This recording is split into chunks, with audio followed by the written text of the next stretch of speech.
right, 172 then for the Super Kings. A half century. Ruturaj Gaikwad, a struggling 40 for Devon Conway.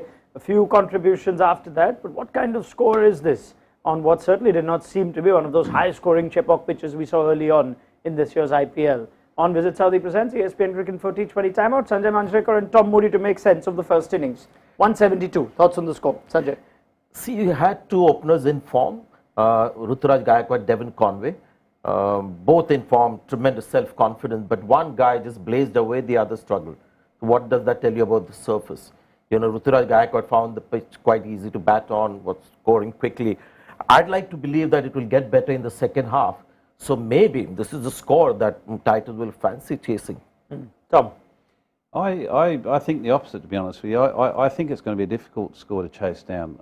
I sense that it's going to just hold in the wicket a little bit more, just making a judgment from afar. It didn't seem to be a lot of dew. It's not like the ball was being wiped down at the end of the bowler's mark, those type of things. But that can change quickly. Within a half an hour, that can suddenly change. But it's clearly a difficult surface to bat on, particularly outside of power play. And I think that power play is the best time to bat when the ball's hard and new.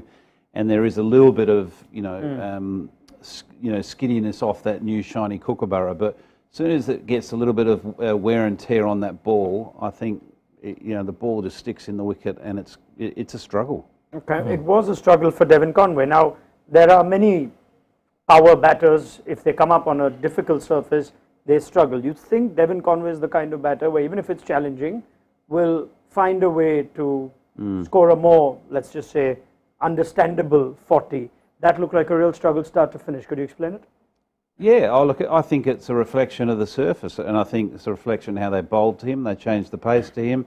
Look, he struck at 117, faced 34 balls for his 40. I don't think it's a disastrous innings at all, considering the circumstances. If he got out having faced 20 balls for 20 runs, it might look slightly different, but he took it a little bit deeper and made it a little bit easier for those shorter cameo type innings that we saw by Rahane and Raidu, that sort of made up for it, 17 off 10 and what was it, both 17, one off 10 balls and the other one off 9 balls. And those little, that's the uniqueness of this game, is that you're not always going to have the one caddy template where you have strike rates of 170 plus and everyone has big scores and hits massive sixes. The smaller contributions are quite significant in the whole scheme of things.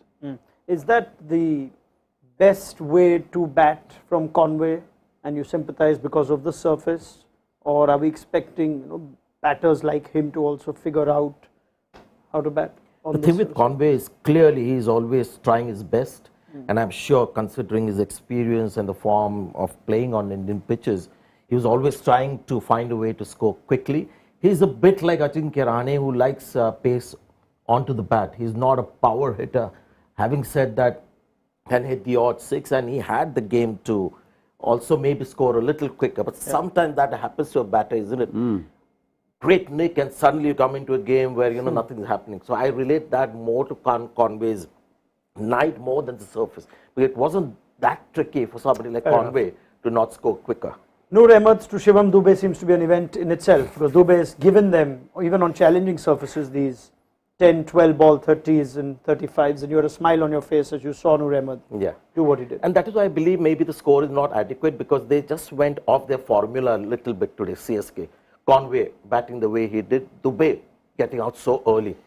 And this is the thing to like about Noor Ahmed. Rashid Khan is the better bowler, more reliable, economical, wicket-taking as well. But this guy has got a massive heart. If there was a bravery award in the IPL, he should be getting it. I mean, that ball to Shivam Dube at that stage, when it's come out to actually go big on the spinners, he's tossed it up, wronged, and at a length where the only result possible is a 6 or a wicket. And that, for that you need a big heart. You saw that against RCB also on a great batting pitch. He's not afraid to do that, bowl that length in the quest for wickets. And people like Shivam Dube, get them out early, and the big impact that he would make on the innings, that was sort of nullified.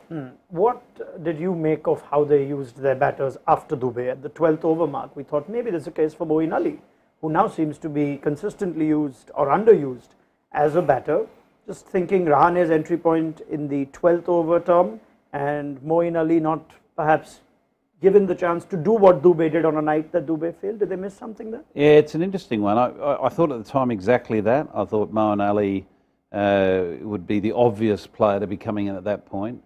But then again, when you think about it, Moin Ali has had very little game time with the bat.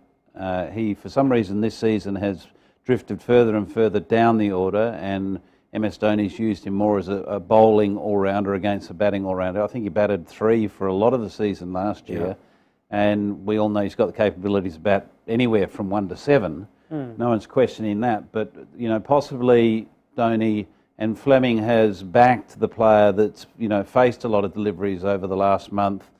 And to be fair, he did his job. 17 off 10, he did his job. Yeah, do you, at times when you have surplus batting, look at 2 batters as 1 innings and say, all right, if in that period we got Rahane and Raidu going 34 of 19, that's a good innings. 100%. And that's why I sort of emphasise the importance of that Conway innings, even though that it's not the template that you'd ideally want to see in a T20 game, but I think it's the template that is quite acceptable in the conditions that they were playing.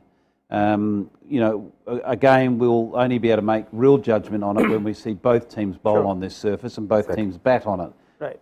All right, let's talk about the use of GT's resources, Sanjay. And while you say this is a score they'll still fancy chasing and assuming it gets better, they still don't quite look the same bowling attack when you have to get 4 out of Nalkande, when you don't have Hardik Pandya the bowler. And he bowled the crucial overs as well. The moment we saw Nalkande there, we thought, maybe Hardik Pandya might fancy a bolt tonight. That's another topic as to the owners must be wondering, because obviously they have invested in Hardik Pandya, the all-rounder. And now he's become the captain batter. Suddenly he stops bowling. Come maybe the final couple of games, he'll start bowling again, or the final game if they come through this one. So that is a bit of a mystery around Hardik Pandya, which must be difficult for the team management to absorb. But Nalkande, it's a big stage for him. Bowl the difficult overs, and in the end, poor guy was trying his hard. He got a wicket off a no ball, but those runs in the end might just prove to be a difference. If you had Hardik Pandya bowling 2 or 3, and now that they've got somebody like a Raunak as well, I just this game is about the second team batting, and I'm not going to see the scores. I'm just going to see how their individual batters strike on this pitch with their shots. Tom? Yeah, I think he has to be injured. Hardik Pandya has to be injured. There's no way in the world, or carrying some sort of niggle, there's no way in the world that he wouldn't be bowling in this game if he's fit. He's too good a bowler. He's too important to the balance of their side. And that's why we discussed at the beginning of the show that if that was the case, they've got the selection wrong, because Josh Little had to play if Hardik Pandya is unable to bowl. And that's clearly the case. He's not going to bowl in a game like this, just, doesn't suit me to bowl. Right. It's certainly not that type of character, not that type of leader. Even in the 11, once they've gone with this 11, we take the point now, we're all in agreement that Little, Stoke, even Alzari might have been a better pick. But in this 11, when Hardik Pandya is not bowling, is this still your best use of resources? All the 5 bowlers bowl 4? Or could you consider at that point then getting Tewatia to bowl the odd over if the spinners are sort of being effective, or maybe Daswin Shanaka get an over and take 1 over away from your most expensive bowler of the night? You definitely have that flexibility, but again, we haven't seen Tewatia the bowler. I think he's bowled 1 over, maybe 2 overs for the tournament. The other one is Vijay Shankar. Yeah. Is another one that can bowl stump to stump, medium pace, a little bit off pace. Yeah, you could have deliveries. come in as a sub. Come in as super sub and bowled an over or 2 in the middle, just to give you was on the field, right? Give you some breathing space. Or Daswin Shanaka, who's bowls similar to Vijay Shankar, that medium pace, stump to stump, keep her up, change your pace. Rinku Singh, if you remember that match that they lost, they bowled Yash Dayal purely because they were just going in with 5 bowlers. Yes. And before that as well, it wasn't like he was bowling brilliantly and the last over went for runs. He was really struggling. And today that bowler is Nalkande, who was not exuding confidence to give him the 4th over. So I don't know what the tactics are, whether they're happy to just go with the 5 that they have picked as their main 5 bowler. There was certainly a case for Tewatia to come in and bowl, especially when Ajinkya Rahane came in, maybe 1 or 2 overs, considering his record against spin this season. Sure. And he came in and took Nalkande for a 6. All these little things matter. Yeah. But That was an knowing 18 Titans run as a over. team, tactically they're very sound. I'm sure they would have thought this out. It would be interesting actually to get their viewpoint on all these kind of calls that they've made. Would you know anybody there who can help us? Yeah, quite a few of those people in WhatsApp. But I'm expecting my good colleagues to ask those questions after the game. Yeah, all right, let's hope so. Now, can CSK make a game out of this? 172, we haven't seen the use of finger spin. Are we expecting it to be as challenging on the surface, Tom, as what Noor Ahmed and Rashid Khan? Rashid Khan's still gone at 9.25 for whatever it's worth. No, he had a rare sort of, not off night, but modest night for his standards. Yes, I do, because the quality of the finger spin that's on offer is good enough to challenge any opponent. What's going to be interesting is watching Shubman Gill suddenly come off 100, getting a strike rate of 200, hitting 8 sixes on a very good surface. Suddenly now, 2 nights later, got to adapt to a completely different surface. I'm not saying he can't do it because he is one of the real bright stars of Indian cricket, but I'm fascinated to see how that happens, because that's not easy to do. I expect him to do it. He's all 3 formats play. I mean, he's brilliant in 50 overs cricket as well. So what we basically need is 50 overs batting because the target is not a big one. I think the key is going to be Jadeja because finger spin are quick on a pitch like this. And if it gets, let's see the new factor and everything, but if there is more for the spinner later, Moin Ali will trouble the left-handers. More than trouble, get you a couple of important wickets. But considering that there are 4 or 5 right-handers to begin with for Titans, Jadeja first up, I think he'll come in very early if they continue to be 2 right-handers.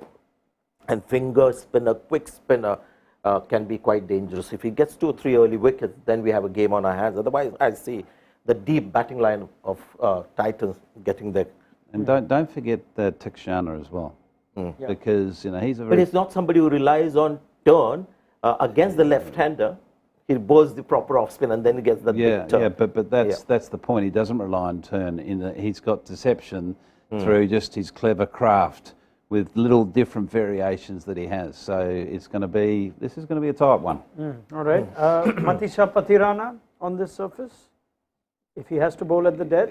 Can CSK make this a game of, right, let's try and get them down to more than 10 and over of the last 5? Was that sort of one way of looking at this, or do they have to stay ahead of the game? If he continues his trend from a captaincy point of view, that's MS Dhoni, and saves him for the back half, and Patirana, delivers like he has done regularly, it's been pretty sound ploy, hasn't it?